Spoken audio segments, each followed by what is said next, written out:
akan menjelaskan menyangkut dengan bantuan dana hibah sebesar 275 miliar 668.200.000 rupiah.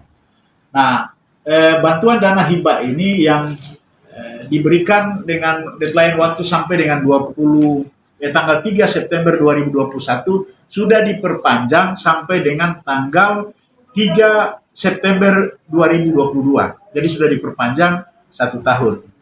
Nah, dari 75 miliar itu progres keuangan sampai dengan hari ini sudah mencapai 33,95%. Ya. Penyerapannya sudah 93 miliar 392.532.000 sekian. Nah, itu progres yang sudah dicapai sampai dengan minggu kedua bulan November, ya, 33,95%. Nah, 33,95% ini dari infrastruktur, ya, di infrastruktur sendiri progresnya saat ini itu sudah mencapai 46,74%. Itu khusus untuk infrastruktur. Jadi jembatan, kemudian talut pengaman sungai, ditambah dengan air bersih. Nah, ada 3 paket yang tidak bisa dikerjakan, 3 jembatan, ya. Iya, 3 jembatan ditambah dengan 1 air bersih. Nah, itu kita akan anggarkan di tahun 2020-an, nanti akan dikerjakan di sana. Nah, khusus untuk progres dari perumahan sendiri, fisik perumahan saat ini sudah 30,58%. Ini cukup cepat karena kita baru serahkan pada 2 minggu yang lalu. Tapi ini progresnya cepat sekali karena memang jumlah penyedia atau pengusaha yang semua adalah asli dari orang asli Papua dari Kabupaten Jayapura. Itu sudah memang kita proteksi sehingga mereka semua ini yang bekerja masing-masing itu ada di kampung-kampung. Jadi ada yang dapat 2 paket, 3 paket dan seterusnya. Jumlah yang banyak dari mereka bekerja cepat. Sehingga di dalam 2 minggu ini progresnya sudah bisa mencapai 30,58%. Harapan kita bahwa sampai target kita sampai ke Desember itu penyerapannya bisa sampai ke 100%. Tentu saja ada beberapa yang memang tidak bisa kita kerjakan karena tempatnya tidak ada, orangnya tidak ada, itu tentu kita akan kembalikan. Karena ya nanti akan bermasalah kalau misalnya itu kemudian dibangun ke tempat lain atau diserahkan kepada nama lain. Nah, karena itu yang tempatnya tidak ada, yang namanya ada tetapi orangnya tidak ada, itu akan kami kembalikan ke kas daerah, selanjutnya akan diteruskan ke kas negara. Nah, untuk 30,58% itu, jadi rumah di segmen 2, ya, rumah di segmen 2 itu ada 762 unit, ya, di segmen 2. Segmen 2 ini bagian darat Sentani sampai ke Ravenirara, itu kita sebut segmen 2. Dari 762 unit itu yang sudah berkontrak, ya, yang sudah berkontrak dan sementara sedang berjalan, itu seluruhnya ada 54 paket, ya, 54 paket.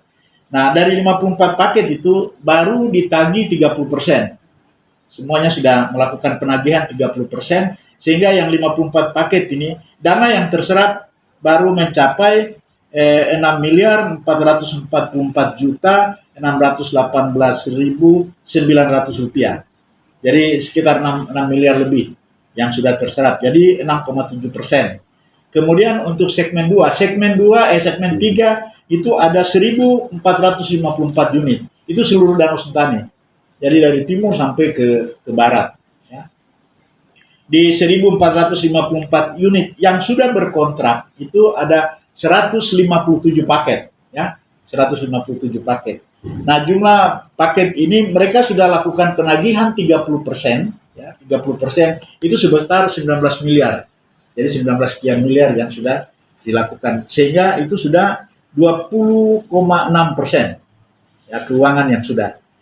Nah, ini sudah kita lakukan untuk percepatan, tapi kami bersyukur kepada teman-teman penyedia ini, mereka kerja luar biasa. Di sana sini kita dengar ada yang bilang menggunakan bahan bekas, kemudian menggunakan papan bekas, seng bekas, sebenarnya ini orang isu atau hoax saja yang mereka lakukan.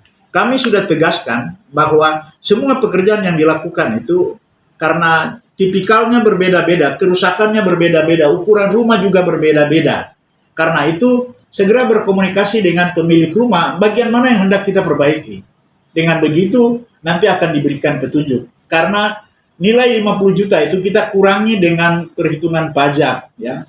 Pajak kemudian lain-lain. Jadi kurang lebih nilai anggaran yang mereka gunakan itu sekitar 43 jutaan yang digunakan setelah potong pajak dan lain-lain. Ini jumlah yang sangat kecil. Tapi dari pekerjaan fisik yang mereka lakukan, nanti bisa teman-teman bisa nanti lihat di Netar, kemudian di Puai, di semua kampung lah bisa lihat. Di Yoboy. Yoboy yang tadinya kami pikir tempat yang sulit, tetapi mereka mengerjakan sangat hebat. Ya. Konstruksinya dirubah, kemudian membangun. Bahkan kalau kami hitung dari secara kasat mata kami lihat, sebenarnya volume yang dikerjakan itu lebih dari jumlah uang yang tersedia. Kami komunikasi ke penyedia, tapi mereka katakan, Pak ini ya kami punya rasa tanggung jawab, jadi kami kerjakan seperti ini. Itu hebatnya kawan-kawan penyedia, jadi kami apresiasi dan kami terima kasih. Nah, kalaupun ada kondisi-kondisi tertentu yang kemudian laporkan saja. Kami juga minta kepada mereka masing-masing saling menjaga, saling menopang. Kalau ada yang melakukan kesalahan segera diperbaiki. Nah, ini mereka semua di bawah binaan forum asosiasi pengusaha Kenambai Umbai. Nah, pengurusnya ini kita minta untuk mereka pantau semua kualitas pekerjaan. Mengapa? Karena kami minta mereka mengerjakan pekerjaan ini, itu kami akan nilai siapa-siapa yang bekerja bagus.